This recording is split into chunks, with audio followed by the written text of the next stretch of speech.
The purpose of this video is for the novice gun handler. If you are thinking about getting a gun or you've just gotten one and you're not quite sure how to physically hold this thing, what the safe thing to do is, uh, this video is specifically for you. On that note, this is a tool. Carpentry, your basic hammer. Uh, this is a tool. It doesn't make me a carpenter. Behind this tool, if you were going to hire someone to be a carpenter or if you wanted to build something, there's all sorts of knowledge and behaviors and history and background. Owning this tool doesn't make me a carpenter. Owning a gun doesn't make you anything other than a person who owns a gun. A lot of people, unfortunately, make the mistake of buying the gun and thinking that they know all the things. Probably an even larger number of people make the mistake of thinking that because they got some sort of training under some set of circumstances that they know all the things, that daddy taught them hunter safety, so they know everything they need to know.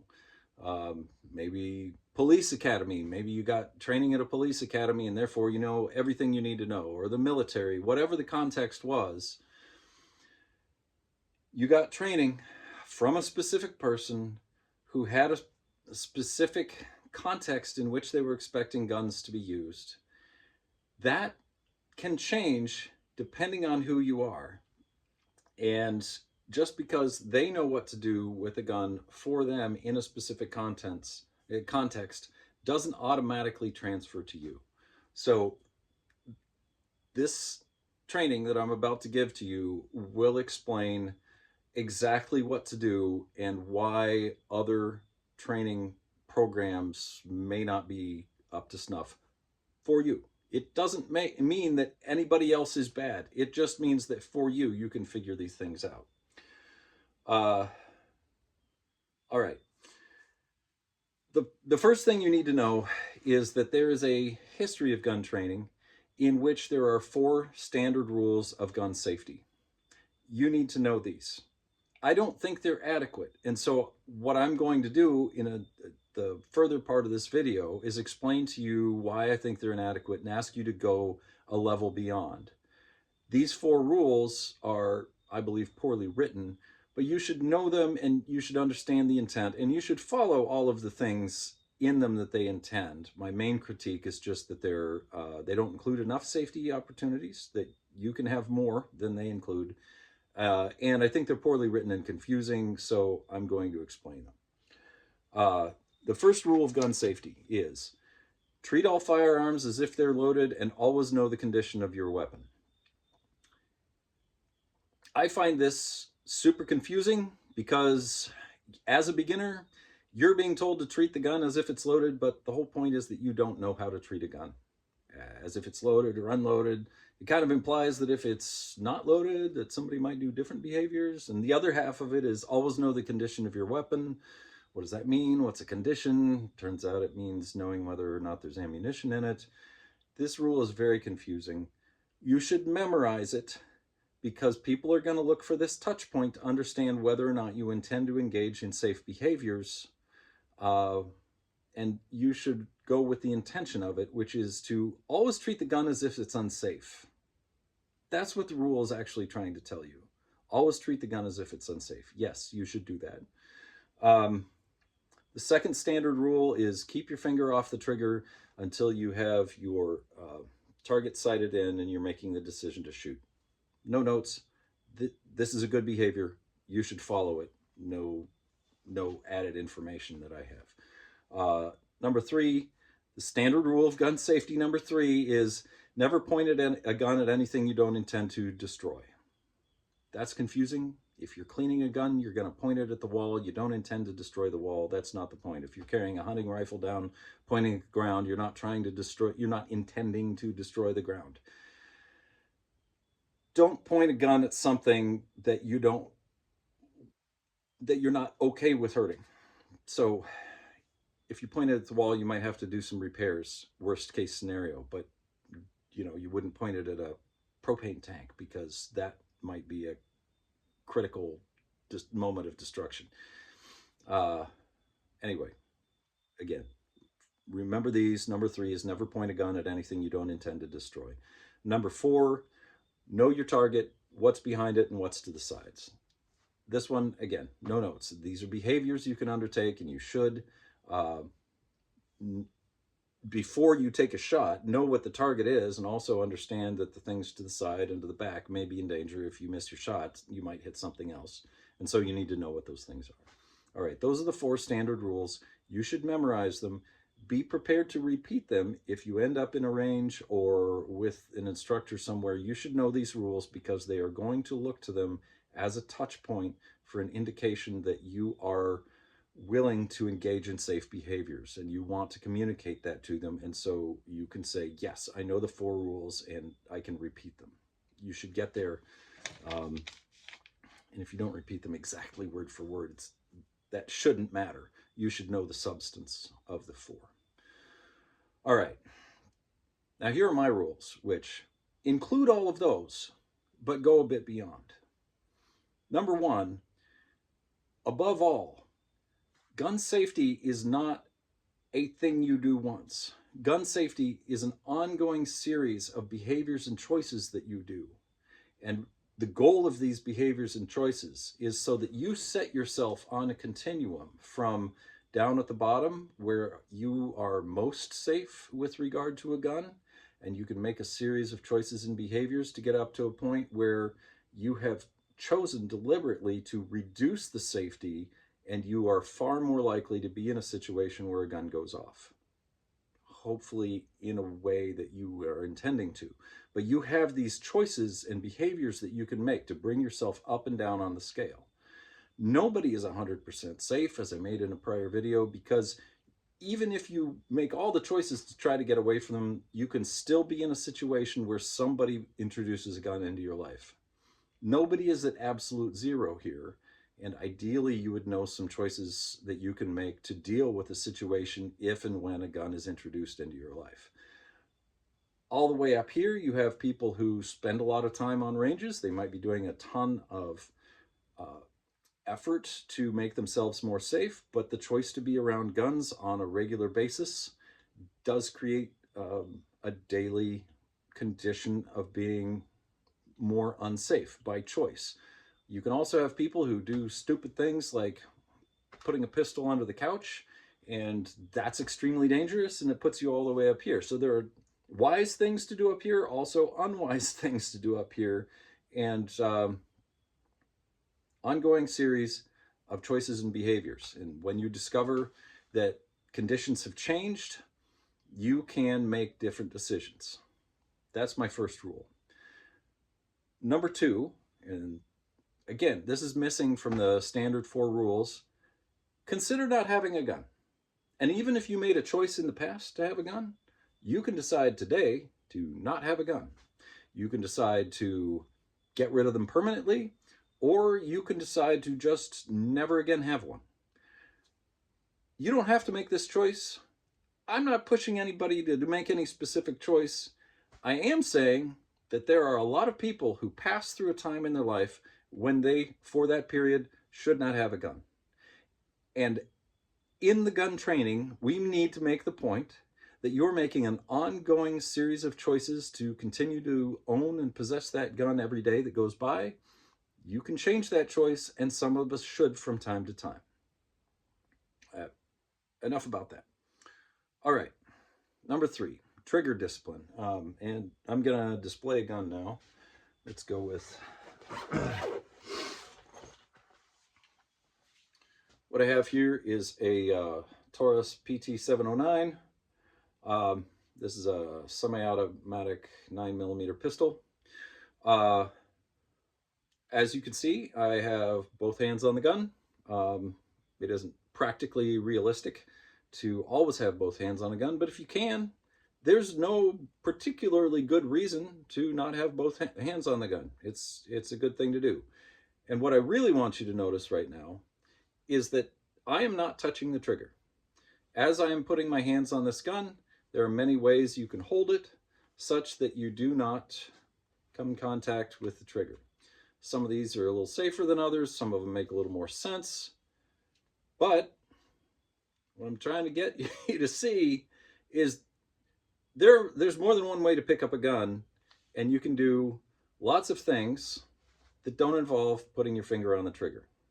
What I'm doing right now is something you'll see in the news and in the movies, and this is often presented as the safe way to hold a gun, and it's performative. Performative isn't bad, but it can be distracting.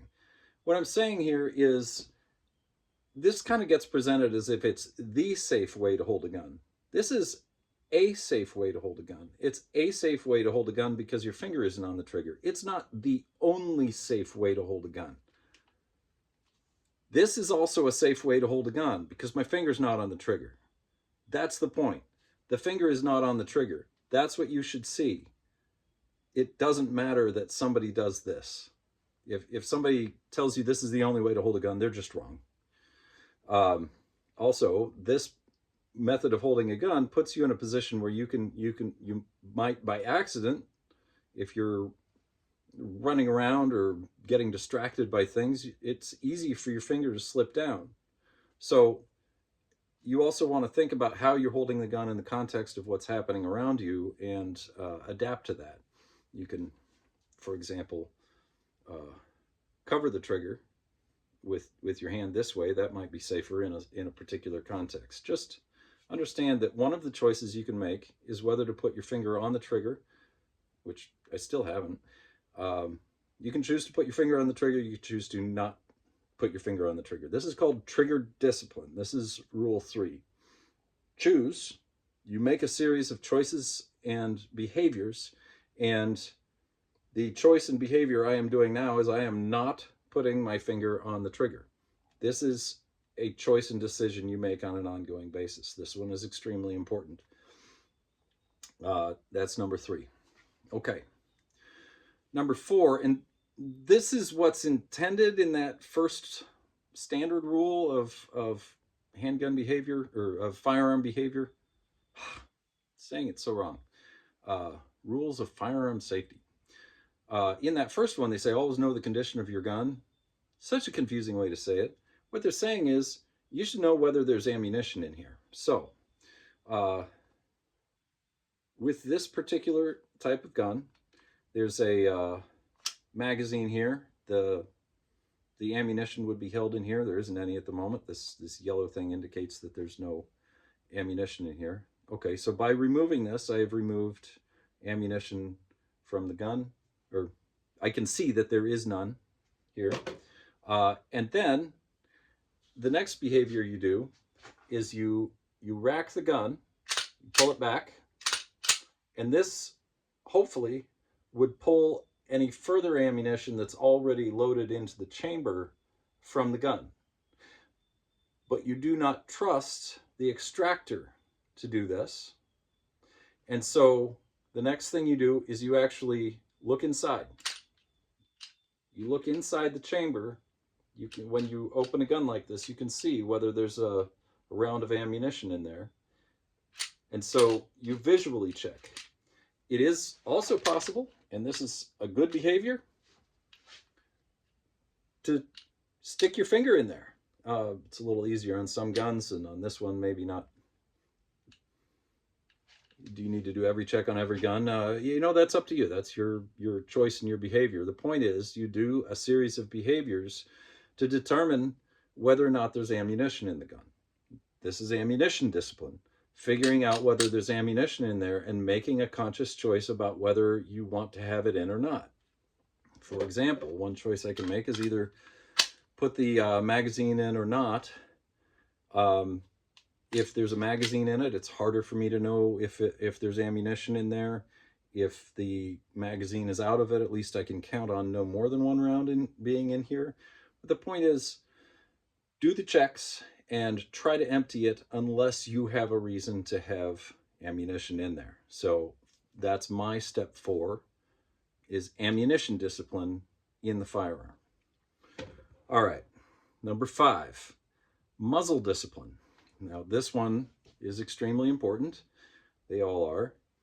You may have noticed that I keep pointing the gun like this. And if you're an experienced gun handler, you've been thinking about what's over there? What am I pointing at? So, what I can tell you is that over there is a concrete block wall. So, I am pointing this at a concrete block wall. This 9mm Luger pistol does not have enough power to punch through a concrete block wall. And so I am pointing this at something that I don't want to do the repair work, but it's an acceptable consequence. If this gun were to somehow go off, it would hit a block wall and I would have to do some drywall work over the top of the block wall. Not a big deal. It's acceptable. What I am not doing is pointing this at a human being or a propane tank or an animal that I care about or uh, or the powder that goes into reloading. You wouldn't point it at that, right? That's dangerous. So this is step 5, muzzle discipline. Be aware of where you're pointing the muzzle and only point it at things that you're willing to have get shot. Hopefully your target, but if you're home cleaning it or if you're finding a way to walk around, you can point it at the ground because you don't care if it shoots the dirt, right? That's a good outcome. You can shoot it, you can point it up in the air. That's relatively safe. Above me is an asphalt roof, so I might have to do some repairs to the roof, but that's okay. Um, anyway, muzzle discipline. On that note, I'm going to bring out a different gun here. This is an AR-15, the big scary black rifle. Just want to point out again that owning a particular tool doesn't mean you know how to use it, doesn't mean you know a bunch of tactics, or doesn't make you good at anything. It's just owning a tool that hopefully you train yourself safely in. This tool, however, is a lot more powerful than the 9mm. The 9mm, what it can shoot through, it can go through a drywall wall, but by the time it gets to the other side, might go through a second one. It gets slowed down real fast going through drywall. This, on the other hand, will shoot through a standard house all the way through, long ways. All those walls, even if it hits the thing that's most likely to slow it down inside a house might be the tile of a bathroom. Even then, it'll shoot through and continue to go through walls. So it matters a lot what direction this is pointing. You want to think, for example, okay, I'm pointing it down, but is there a floor, an occupied floor below me? Because this will go right through there. Or likewise, pointing it upwards. Are there people living above? So just because pointing it up in one condition, in one situation is safe, it doesn't mean it's safe in all conditions. You need to be aware of what's there. That's number 5, muzzle discipline. Where are you pointing the muzzle? Okay. You'll immediately see the relationship to number 6, which is know your target and what's beyond it. This is rule 4 from the standard rules of gun safety. And that, obviously even if I'm intending to point this downrange, it still has that piercing power. And so if I've set up a paper target and there's somebody's house beyond that target, that's not acceptable. I need to recalibrate the whole situation. You need to know your target, what's beyond it and what's to the side, so that as you shoot, you're not shooting anything unacceptable to you. You're making a series of choices and behaviors about what direction to shoot in order to get the consequences that you want to get, or at least find acceptable. And the last numbered rule here is storage. So, okay, so you own this thing. What are you going to do with it? You can't be next to it and awake and alert at all times. You have to have a way to put this away in a condition that's safe. The couch cushion ain't it, because who knows who could find it under your couch cushions. Or for that matter, you could stuff your hand under there looking for nickels and accidentally hit the trigger if it's just sitting in there like this. That's not an acceptable condition. Uh, what's the answer? Well, that's up to you. And again, series of choices and behaviors. You can get a trigger lock. That helps. It's a step up. For this particular PT709, I have this pistol case. I showed you a brand. The brand's fine. It's also, they're a dime a dozen in many different brands, so whatever. This helps when it's in here. The trigger is not immediately accessible, and so that makes this a bit safer. Now you'll notice that this isn't lockable, and so this by itself doesn't really make it all that safe against some unauthorized person coming to get it. For that reason, I keep this in a gun safe, and that makes it so unauthorized people can't get a hold of it. I don't have a designated holster for that gun. Here's a different gun. I do have a holster for this. And something that I want you to see about this holster is it's made of a heavy leather, and so it's not possible to get to this trigger. It is possible to buy bad holsters. There are a lot of bad holsters out there made out of softer, more flexible fabric, and they are unacceptable because, I guess, here I am telling you, make your own decisions and behaviors, right? But I'm telling you straight up, don't get a holster made of soft fabric, because if there's any way your finger or a similar object can get in to pull the trigger, that's an unacceptable holster. So this one, blocked on both sides with my full strength, I can't get my finger in there to pull the trigger. So this is a good holster because it prevents the trigger from being activated. That's the numbered list.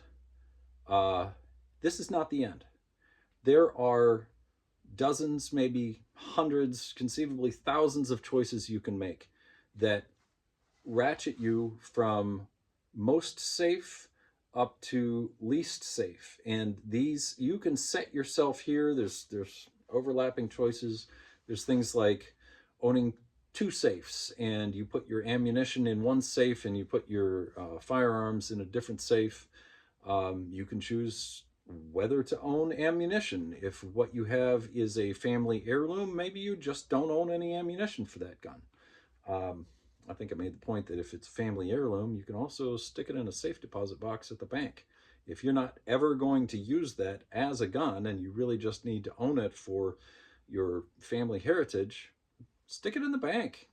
Then it won't get lost in a fire, won't get damaged in a flood, won't get stolen by somebody breaking into your house. That's a choice you can make. So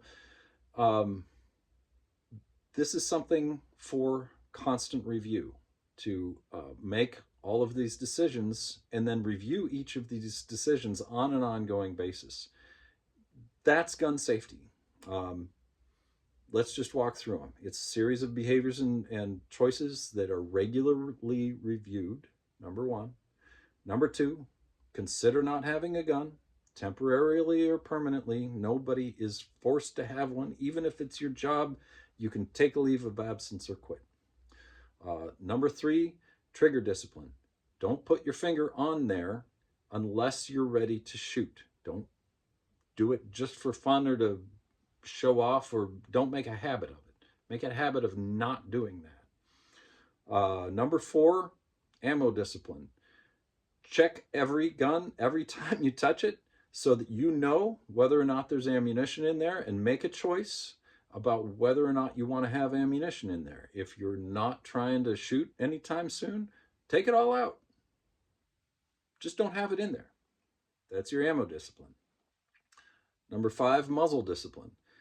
Know where you're pointing it. Make deliberate choices. And this one can be hard if you're in a crowded room of people.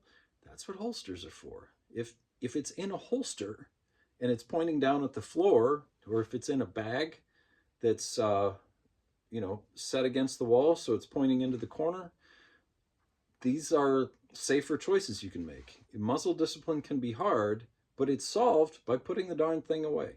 If you're having trouble figuring out where to point it, put the darn thing away. Number 6, know your target and beyond. Um, just because you see a deer doesn't mean it's a good idea to shoot at it. Just because you see somebody committing a crime and you would otherwise be entitled to shoot them to protect yourself doesn't mean you get to shoot the neighbor. You get out your AR-15 and there's some guy in your yard, trying to set your house on fire. You still have the obligation not to kill your own neighbor. So know your target, what's beyond and to the sides. And number 7, when you're not actually physically handling the gun, it's your obligation to have an answer for where that goes and how it's safe. Those are the 7. Also, learn those 4.